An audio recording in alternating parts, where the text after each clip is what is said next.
Bonjour, bonjour, bienvenue à tous à ma nouvelle chaîne. Je vous remercie de ce que vous prenez du temps pour pouvoir m'écouter et me lire ce matin. Ici, nous allons commencer notre première étude sur comment développer vos pouvoirs intérieurs.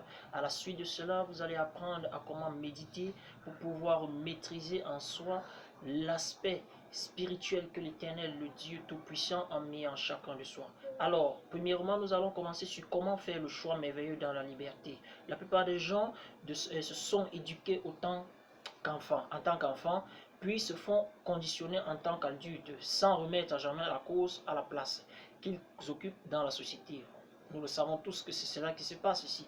Ils croient que leur situation est le résultat de leurs décisions personnelles, parfaitement spontanées et prises librement. Évidemment, lorsqu'ils regardent leur télévision et même s'ils zappent d'une chaîne à l'autre, ils reçoivent quasiment la même seconde les mêmes informations mensongères sans s'apercevoir qu'ils sont à l'évidence l'objet d'une énorme manipulation. La vision matérialiste du monde qui est en permanence injectée dans leur esprit les enferme dans un cadre artificiel dans lequel ils ne meuvent tourne en rond à l'image d'un poisson dans son aquarium. Et oui, lorsqu'un poisson est dans son aquarium, il se trouve dans un monde fermé et se dit, là est son monde pourtant, il y a un univers plus vaste pour lui s'il advenait qu'il découvre cet univers. S'il tente d'aller plus loin dans leur réflexion, ils considèrent alors qu'un monde dans son ensemble. Ils s'aperçoivent que le même aquarium se présente toujours à eux. Donc, c'est-à-dire dans son espace, ils se retrouvent enfermés dans ce même aquarium, quel que soit le côté où ils regardent.